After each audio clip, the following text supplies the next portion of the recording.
تو انہوں نے کہا ہے کہ اس طرح کی تمام خبریں بے بنیاد اور گمراہ کن ہیں. انتخابی فیصلوں کی تیاری نہ ہونے کی خبر بالکل جھوٹی ہے. الیکشن کمیشن نے ایسی جھوٹی خبریں پھیلانے والوں کے خلاف پیمانہ سے رجوع کرنے کا فیصلہ کیا ہے تاکہ ایسی گمراہ کن خبریں پھیلانے والوں کے خلاف قانونی کارروائی عمل میں لائی جائے. اس سلسلے میں الیکشن کمیشن نے مختلف چینلز پر چلنے والی خبروں کے ٹرانسکرپٹ اور ریکارڈنگ منگوا لی ہے تاکہ الیکشن کمیشن پیمرا کے پاس جائے اور کہے یہ دیکھیں ٹی وی پر غلط خبریں چلی ہیں، جھوٹی اور من گھڑت خبریں چلی ہیں، پروپیگنڈا کیا جا رہا ہے الیکشن میں تاخیر کا. ایسی کوئی بات نہیں ہے. اللہ کرے کہ یہ درست ہو اور صحیح ہو اور الیکشن وقت پر ہو جائیں. لیکن دوسری چیز جو اس میں ہمارے سامنے آئی ہے اسی الیکشن کے حوالے سے وہ یہ ہے کہ نون لیگ کے ایک وفد نے ملاقات کی ہے الیکشن کمیشن سے، اور نون لیگ کے وفد نے الیکشن کمیشن سے ملاقات کر کے کہا ہے کہ سندھ میں لیول پلینگ فیلڈ نہیں مل رہی، سندھ میں لیول پلینگ فیلڈ دی جائے. واہ سبحان اللہ. یعنی نون لیگ کو پنجاب میں کوئی شکایت نہیں ہے جہاں پر لیول پلینگ فیلڈ ہے، وہاں پر جلسے نہیں ہو پا رہے. وہاں پر صورتحال یہ ہے کہ تحریک انصاف ورکرز کنونشن کرنا چاہتی ہے تو پولیس دھاوا بول دیتی ہے. خیبر پختونخوا میں بھی یہی حال ہے. خیبر پختونخوا میں بھی بڑی مشکل سے جلسے ہوئے، جو ورکرز کنونشن ہوئے لوگوں کو روکا گیا، راستے روکے گئے، پھر بھی لوگ وہاں پر پہنچے. پنجاب میں تو بالکل نہیں ہو پا رہے. یہاں پر نون لیگ کو لیول پلینگ فیلڈ نظر نہیں آ رہی جو ان کے حق میں ساری پھر رہی ہے. پیپلز پارٹی کو شکایت ہے کہ پنجاب میں لیول پلینگ فیلڈ نہیں مل رہی، لیکن نون لیگ الیکشن کمیشن کا لاڈلا ہوتے ہوئے اس نے جا کر الیکشن کمیشن سے رجوع کیا ہے اور کہا ہے کہ جناب سندھ میں ہمیں لیول پلینگ فیلڈ نہیں مل رہی، ہمیں لیول پلینگ فیلڈ دیں.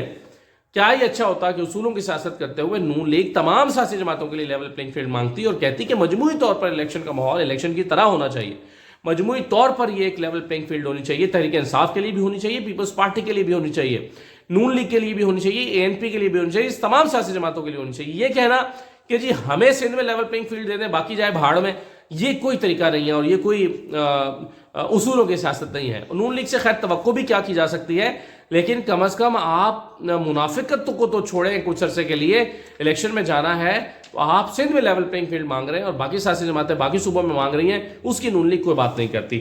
تو یہ بڑا ایک عجیب و غریب سا رویہ جو ہے وہ نون لیگ کا ہمارے سامنے آ رہا ہے. دیکھیں نا، پشاور ہائی کورٹ میں ایک درخواست پی ٹی آئی نے دائر کی ہوئی ہے. پشاور ہائی کورٹ میں انہوں نے جا کر کہا ہوا ہے کہ ہم ورکرز کنونشن کرنا چاہتے ہیں، ہمیں اجازت نہیں ملتی، ہمیں جلسہ کرنا چاہتے ہیں، ہمیں جلسے کی اجازت نہیں ملتی. اس کی کل ہیئرنگ بھی تھی اور اس پہ جو ہے وہ پشاور ہائی کورٹ کے ایک بینچ نے، 2 رکنی بینچ ہے یہ، اس نے ریمارکس دیے ہیں. اس نے کہا کہ پی ٹی اے والے جلسہ کریں تو دفعہ 144 لگ جاتی ہے، ایسے ماحول میں الیکشن کیسے ہو سکتے ہیں؟ یہ سوال اٹھایا ہے جج صاحب نے، جسٹس اعجاز انور صاحب ہیں. انہوں نے کہا ہے کہ پی ٹی اے والے اگر جلسہ کریں یا جلسے کی اجازت مانگیں تو دفعہ 144 لگا دیتے ہیں. اس ماحول میں یا ایسے ماحول میں الیکشن کیسے ہوں گے؟ یہ سوال انہوں نے کیا ہے. اور جسٹس اعجاز انور صاحب نے کہا ہے کہ ایسا لگتا ہے نگران حکومت اور الیکشن کمیشن اپنی ذمہ داری پوری نہیں کر رہے. یہ پہلے بھی انہوں نے پچھلی ہیئرنگ میں بھی ایسے ریمارکس دیے تھے اور کہا تھا کہ الیکشن کمیشن کے حکام پیش ہوں، اور کہا تھا کہ اس طرح ایسے کیسے چلے گا، الیکشن کیسے ہوں گے. اور پھر یہ بھی کہا تھا کہ اگر آپ الیکشن نہیں کرا سکتے ایسے تو پھر آپ الیکشن کو ڈیلے کرا دیں. الیکشن کر ہی کیوں رہے ہیں؟ الیکشن بھی کر رہے ہیں اور ایک سیاسی جماعت کو لیول پلینگ فیلڈ بھی نہیں مل رہی. تو جسٹس اعجاز انور نے یہ مارکس دیے ہیں کہ ایسا لگتا ہے کہ نگران حکومت اور الیکشن کمیشن اپنی ذمہ داری پوری نہیں کر رہے.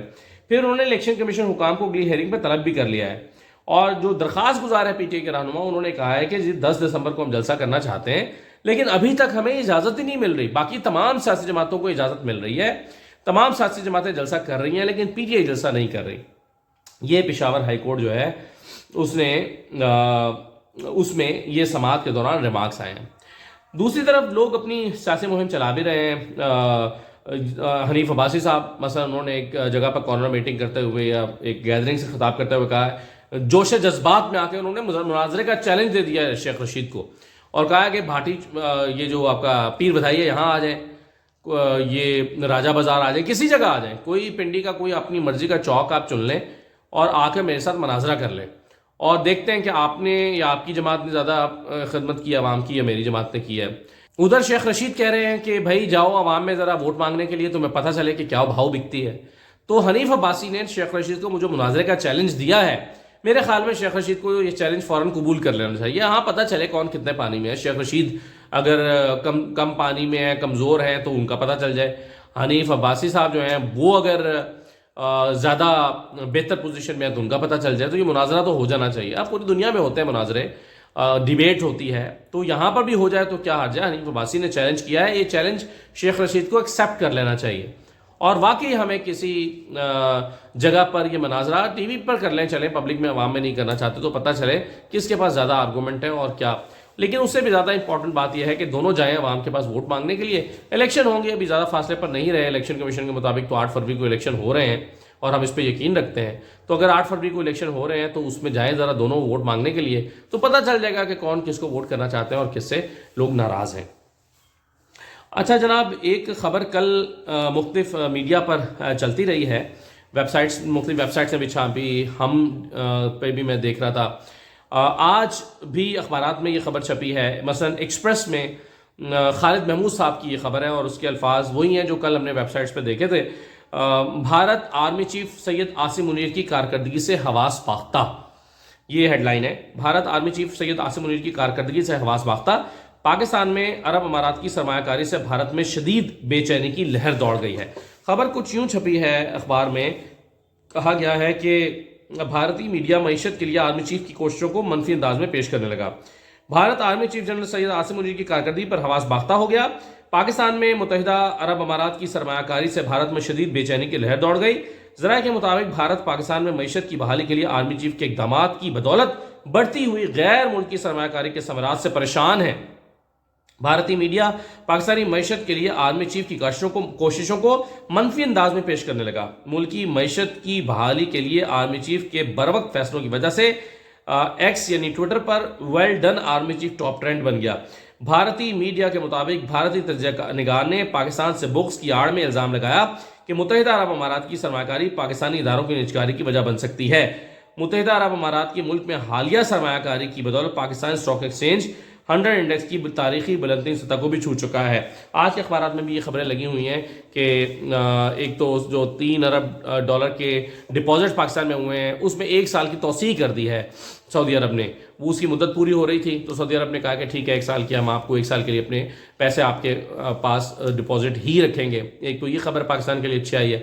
پھر آج کے اخبارات میں یہ خبریں بھی لگی ہوئی ہیں کہ اربوں ڈالر کے 7 معاہدے ہوئے ہیں ہمارا کویت کے ساتھ. متحدہ عرب امارات کا دورہ بھی کامیاب رہا ہے. تو ان تمام چیزوں سے بھارت بڑا پریشان ہو گیا ہے. یہ خبریں آج کے اخبارات میں بھی لگی ہیں، کل سے چل رہی ہیں، اور کہا کہ سید عاصم منیر صاحب کی جو یہ حکمت عملی ہے، معاشی حکمت عملی، اس پر یہ سارا معاملہ ہوا ہے. میں ویسے بھارت سے یہ کہنا چاہوں گا کہ جناب آپ 600 ارب ڈالر کی معیشت ہیں، 600 ارب ڈالر کے فورن ریزروز ہیں آپ کے پاس. ہمارے پاس ابھی ہم 3 ارب ڈالر کو چھو کر آئے ہیں، بمشکل ہمارے 7-8 تک پہنچے ہیں. اب آپ اگر ہم 7 ارب ڈالر کے فورن ریزروز ہیں، آپ 600 ارب ڈالر کے ریزروز ہیں، تو آپ اتنا جیلس ہونے کی کیا ضرورت ہے؟ آپ کو اتنا پریشان ہونے کی کیا ضرورت ہے؟ اگر پاکستان میں یہ خوشحالی آ رہی ہے اور پاکستان میں زر مبادلہ کے ذخائر بڑھ رہے ہیں اور پاکستان میں تھوڑی بہت اگر یہ آ ہی رہی ہے تو بھارت کو جیلس ہونے کی کیا ضرورت ہے؟ بھارت کیوں حواس باختہ ہو گیا ہے اور بھارت جو ہے وہ کیوں سٹپٹا رہا ہے اور بھارت میں شدید بے چینی کی لہر کیوں دوڑ گئی ہے؟ تو بھارت کو دل بڑا کرنا چاہیے. ابھی تو ہمارے معاشی مسائل ہم تو اسٹرگل کر رہے ہیں، اس سے نکلے نہیں ہیں، لیکن بھارت جو ہے یہ اپنی روایتی دشمنی کا اظہار کرتے ہوئے جو ہے وہ پاکستان میں کے آرمی چیف کی معاشی کوششوں کو سبوتاج کرنے کی کوششیں کر رہا ہے، منفی پروپیگنڈا کر رہا ہے. اور پاکستان میں جو حواس باختگی پاکستان کے حوالے سے بھارت میں ہو رہی ہے، اس کی وجہ سمجھ نہیں آتی. تو میں یہ کہوں گا بھارت سے کہ آپ کو یہ حواس باختہ ہونے کی بالکل ضرورت نہیں ہے آرمی چیف کے ان اقدامات کی وجہ سے، اور آپ کو قطعاً ضرورت نہیں ہے کہ آپ کے اندر تشویش کی لہر دوڑ جائے. اسی کو وجہ سمجھ نہیں آتی. اجازت دیجیے، اللہ حافظ.